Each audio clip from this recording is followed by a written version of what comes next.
What up? Hi guys, good morning. I mentioned in our last video that I was going to try to sharpen some knives, and that is exactly what I'm hunkering down to do. Let's fix some knives, boys. Yeah. I don't know. I just did like a quick YouTube search and found that I've been using the tool correctly, surprisingly enough. But I'm gonna show you the before and after. I'm gonna do the one I'm gonna take back to work. This is my red one. It's not as heavy because literally, like, watch this stuff. Like watch the weight in these things. like weight, like the heftiness. Like you can hear them clunking. These are not like, and that's the heaviest one right there. This is going in our, we're going to put this one in the go bag. This one is probably going to go in my car. And this one is going back to work with me. But let me show you how dull the knife is. Okay. I was like, hey Jesse, why are you trying to hold things with, like, hold the camera with one hand and do things with the other when, hey, you have a tripod. Alright, so this is the issue. This is the red knife I was talking about. It's got a nice weight to it. Like the handle's balanced. Alright, so if like this is I'm applying way too much force and it's ripping the paper, it's not cutting it. Like there's a difference there between, I should have grabbed an X-Acto knife. But like I should be able to barely touch the paper with these kinds of knives. Like, and I'm pushing.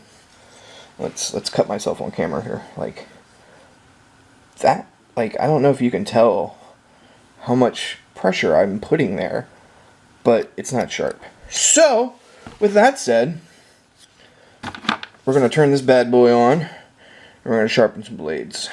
And you're probably wondering, hey, why are you in the floor? I feel more comfortable on the floor than up on the couch, mainly so I have a hard surface to sit against while doing this. Now I gotta remember which way the thing turned. Okay, it's turning away from me, which is good. Right, ready? Zoom in, please. Look at that. Look at that focus. Look at quality focus on that. Okay, back at it. Too high. Now this sharpener is rated for lawnmower blades. So I should be able to sharpen a lawnmower blade with this sumbitch. Barely applying any kind of pressure to it, and it's cutting. The tip is still dull as hell. So I may go back, the tip has still got a little bit of, it's got a little bit of sharpness to it, but it's still not, I don't know how much of this I've got on camera now. It's not doing what it should be doing. Alright, so let's do the tip. Down a little bit, thank you. Feel like it's the new Yankee workshop. Alright, let's see what the tip does. The blade is gorgeous, ladies and gentlemen. That I'm happy with it for once. Stop. Excuse me. Look at this. Look at that. We're just barely touching the paper. Just the tip. Woo! Oh no! I broke it! Never look away from the blade! Woo! Okay, so I have the camera blinking because, of course, Webbcapades rule number 1, always put a dead battery into the camera before turning it on. So when I did it, or I moved the knife away from the cutter, but the vibration kind of shook and it went bloop and it broke the tip off. So I had to remake a tip. The downside about that is it looks ugly AF. However, that paper doesn't stand a chance. It was just butter. That's that, man. I'm happy with that. That's sharp. It's a good, nice sharp for a utility knife. I'm not going to push on the blade because that's stupid at this point. That's my blade. I've got 2 more to do. Let's go grab the other ones. One thing I learned growing up was tool safety. Always know your tools, always know what the safe way to use them is. So I'm very kind of like anal retentive about unplugging my Dremel when I'm not using it, even if I'm going to pick it right back up. So I had to unplug it real quick. Okay, this is Monster. I named it so because of the weight. Like, this is ridiculous. I think these are all supposed to be like hunting knives, and the guy just uses them as box cutters. These things here I don't like. I don't care much for those serrated edges, and they're not really that sharp. And the guy I got them from said that he never used that part of the knife, which is why, see this one here isn't terrible, except the tip. The tip is just disgusting. Like, you can't do anything. I mean, it's got a nice pointy tip, but you can't do anything with it. But the blade itself isn't terrible. I don't remember where he gets them from. I want to say he gets them from Dick's for like 12 bucks each. And he uses them to open boxes. Now, like I've said before, that's kind of overkill. But it dulls out this edge here real easily. Let's see if I can zoom in a little bit here. Get nice and close. You can see the dirt and gunk and glue buildup on it. And then the farther down the blade you get, the less you get. The serrated edges are going to be because he doesn't use those for anything. You got to be careful while working not to catch it, because on this side it doesn't look so sharp, it just looks flat. Like, see? But you flip that side, look at that.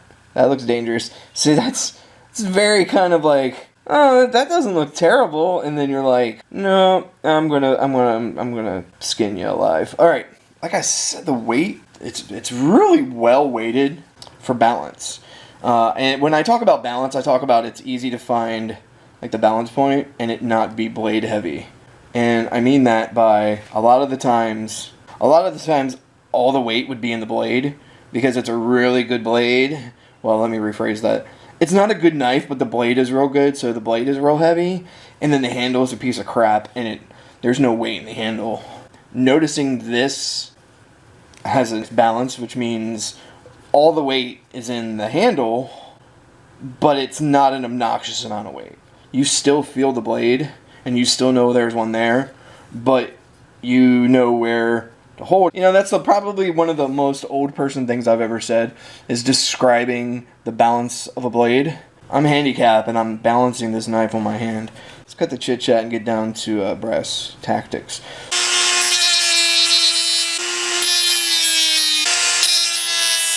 I moved the sharpener away from the camera because I can get up and close. I always double check which way the blade's spinning.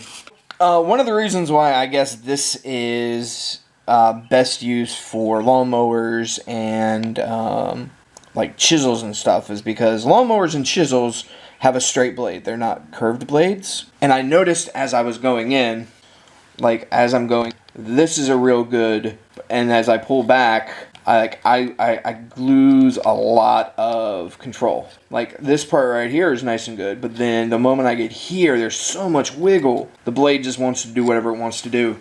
Yeah, I just screwed the tip up. Oh my god, I just cut my knife across my jeans and it accidentally cut my jeans. Okay then. Alright, so tip, look at that. Perfect. A little bit of pressure. It doesn't rip the paper, it cuts it. That's what you're looking for. Just barely adding. I'm going to polish this up because the glue, I think, is causing a lot of... So this is good. It's got a little bit of go. There's a little bit of spring in it. Definitely helps my ass with...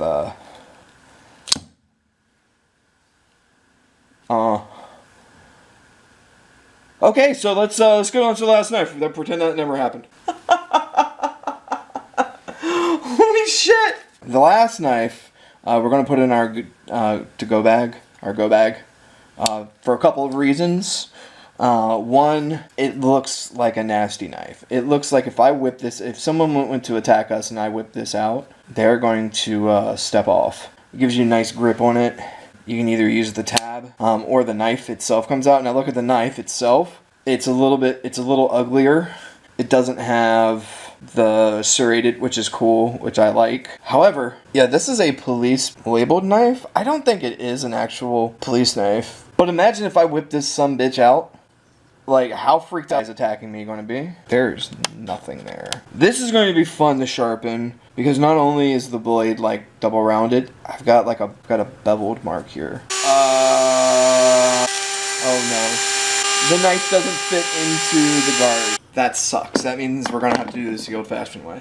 And by that, I mean just taking the guard off. The guard is a safety mechanism more than anything. I've had this for quite some time, actually. Got it for Christmas years ago, and I use it way more than I thought I ever would. Knifing. I was going to switch hands and do the other side of the blade on camera, but I think I'm just going to do it up close so I have more control over it. The one thing my disability does not enjoy me doing is delicate work at a distance. The closer I have the items to my chest to hold them in place, the easier it is for me. So let me just do this real quick. When I did the first bit on this edge, it wasn't sharpening. And you can tell when it sharpens when you see a little bit of, you can kind of see the sparks. And I'm like, I'm not seeing enough sparkage. So I flipped it over. I'm like, oh, because I'm not even hitting the blade. The curvature on this blade was confusing me. Being the guy that I am, I screwed the tip all up again. But I remade it. Try not to cut myself. Do it on camera. There we go. So, I'm barely pushing. I'm barely using. But what happened was, I was going up the curvature of this, and there's 3 freaking edges here in the blade. You have this, and then this side up here actually is an edge. So you have these 3 sides of the blade converging at the tip, and the tool just went bloop, bloop, bloop. Like, basically hit here, here, and here. And when it hit here, it spun and just clipped, just freaking took the tip right off. I'm going to show you real quick the closing mechanism on this. One of the reasons I like this blade is because it uses, all 3 of them have the same kind of closing mechanism. There's a piece of metal that runs down the side here, and this right here keeps it in place. I may keep this one in my car, not the silver one, and put the silver one because the one that we're going to polish up has serrated, has a serrated edge. I may put that one in put that one in the go bag for the serrated edge, because this has been used quite a lot, so I can actually do that with my offhand. And usually okay, like my strong hand, my right hand has very limited pushing out capabilities. I can pinch like a boss. I can hold stuff like nobody's business, you know. But kind of pushing out is really difficult. So if I can finding a knife that's been worked enough that I can fold the blade down myself, because these knives have been treated so well, I can actually flip this one up. So, all right, I'm gonna do one of these. Do as I say, not as I do. Always put your chuck tool back so you always know where it's at. Always put it back where it needs to be. Always, always, always, always put it back. Always put your tool back where it needs to be, because if you don't, you'll be searching for an hour and a half. Learn by my mistakes, younglings. All right. I don't know if you can tell or not. The discoloration here, that's glue and built up gunk. So I'm gonna hit that real quick. All right. So what I was doing on this side was I was taking. There's I don't know if you can tell, but there's a discoloration between the actual blade and this spot here.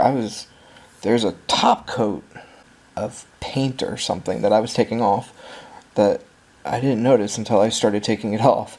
So I was forcing it off to just see the color underneath. So I'm sharpening my knives. On your camera. Yeah, it's Saturday Shenanigans. Sharpening my knives. On camera? Saturday Shenanigans. And that's it. That's it, yos.